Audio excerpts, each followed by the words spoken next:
Chittoor update news కి స్వాగతం. YCP అధినేత వైఎస్ జగన్మోహన్ రెడ్డిపై నిన్న అసెంబ్లీలో చిత్తూరు ఎమ్మెల్యే చేసిన వ్యాఖ్యలను చిత్తూరు వైసీపీ ఇన్ఛార్జ్ తీవ్రంగా ఖండించారు.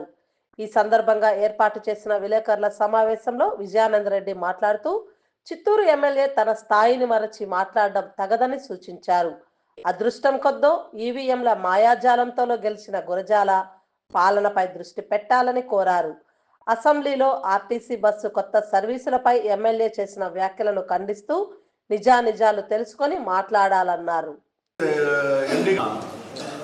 చిత్తూరు నియోజకవర్గ అసెంబ్లీ చిత్తూరు నియోజకవర్గ ఎమ్మెల్యే అభ్యర్థి ఎమ్మెల్యే అయినటువంటి గురజాల జగన్మోహన్ గారు అసెంబ్లీలో మా నాయకుడి గురించి కొన్ని స్కీముల గురించి వ్యంగ్యంగా మాట్లాడడం, చారిత్రాత్మకంగా మాట్లాడడం మనం చూసాం.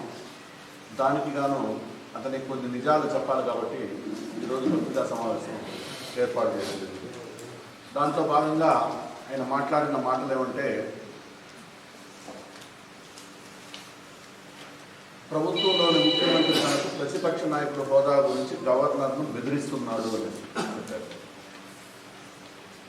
ఇక గురజాల జగన్ గారు ప్రతిపక్ష హోదా అనేది 10% మెజారిటీ ఉంటేనే ఇవ్వాలనేది ఎక్కడ కానీ చట్టంలో లేదు.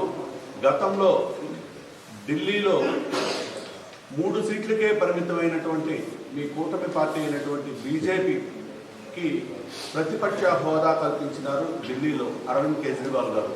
అది మీరు గమనించాలని మీకు నేను తెలియజేస్తూ ఉంటాను. అదేవిధంగా అతనికి ఏమొస్తుందో రాదో అతనికి ప్రజలు ఇచ్చిన ఎమ్మెల్యే పదవితో అసెంబ్లీకి రావాలి అని ఈ దేశంలోనే 5 లక్షల మెజారిటీతో గెలిచిన ఎంపీగా గెలిచిన వ్యక్తి జగన్మోహన్ రెడ్డి. అతనికి అసెంబ్లీలో ఏ విధంగా రావాలి, ఏ విధంగా రాకూడదు అనేది అతనికంటే గొప్పగా తెలిసిన వ్యక్తి ఎవరు లేరు.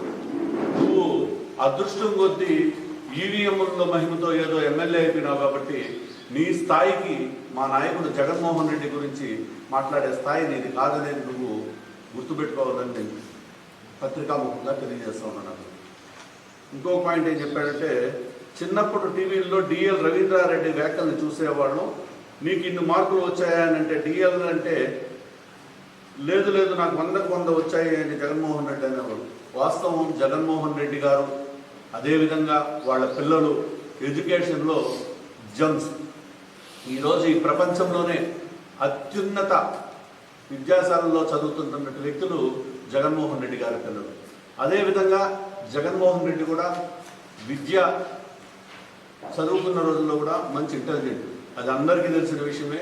కాబట్టి నీలాంటి వ్యంగ్యాస్త్రాలు మాట్లాడారు కాబట్టి డిఎల్ రవీంద్రారెడ్డి గారు కూడా ఈరోజు రాజకీయం అనేది దాన్ని కనుమరుగైపోయి మూలలో కూర్చో ఉంటాడు అనేది నువ్వు గ్రహించాలి. తనకు 11 సీట్లతో ప్రతిపక్షం రాదని తెలిసి కూడా 7 సముద్రాల అవతల నుంచి అయినా తెచ్చి శిక్షిస్తానని అధికారులు బెదిరిస్తున్నాడు.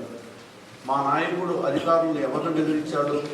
ఎవరైతే చట్టానికి విరుద్ధంగా, చట్టబద్ధంగా కాకుండా అన్యాయంగా, అక్రమంగా ఎవరి మీదైనా కేసులు పెట్టి హింసిస్తే అటువంటి వ్యక్తులను మాత్రం ఈరోజు మీరు తప్పించుకున్న తదనంతరం 7 సముద్రాల అవతలున్నా తీసుకొచ్చి మిమ్మల్ని శిక్షిస్తామని చెప్పారే కానీ అందరి అధికారులను ఏకతాటి మీద బెదిరించలేదనేది నువ్వు ఖచ్చితంగా దీన్ని గ్రహించాలా.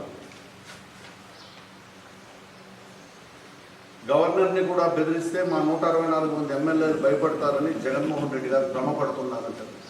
భ్రమపడుతూ ఉండేది నువ్వు ఈరోజు చిత్తూరు ప్రజల్ని, పేదల్ని భయభ్రాంతులకు గురి చేసి, పేదల్ని ఎట్లా పట్టి అట్లా దౌర్జన్యాలు చేసి అన్ని రకాలుగా పేదలను హింసించి భయపెట్టి కేసులు పెడతాం, అది పెడతామని భ్రమపెట్టి చూపించి వాడికి భయపెడతా ఉండేది నువ్వు.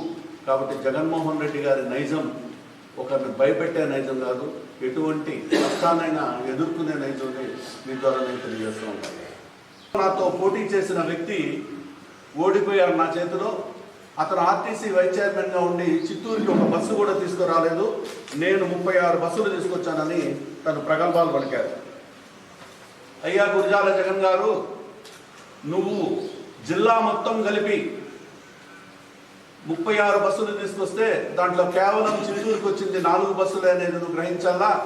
చిత్తూరులో 22 బస్సులు ప్రజల కోరిక మేరకు ఎక్కడైతే వాళ్ళు విన్నపించు లెటర్ పెట్టారో మాకు ఈ రూటుకు బస్సులు కావాలి, ఈ రూటుకు బస్సులు కావాలని వాళ్ళు కోరారో ఆ రూట్లలో 22 బస్సులు నేను వైస్ చైర్మన్గా ఉన్నప్పుడు చిత్తూరులో ఓపెన్ చేయడం జరిగింది. ఒకవేళ నీకు తెలియకుంటే చిత్తూరు ఆర్ఎం గారినో లేదు డిఎం గారి దగ్గరికి వెళ్ళి ఎన్ని బస్సులు ఓపెన్ చేశారనేది ఒకసారి వాళ్ళ దగ్గర ప్రూఫ్ తీసుకోమని కూడా నేను మీ ద్వారా తెలియజేసుకుంటా ఉన్నాను. అదేవిధంగా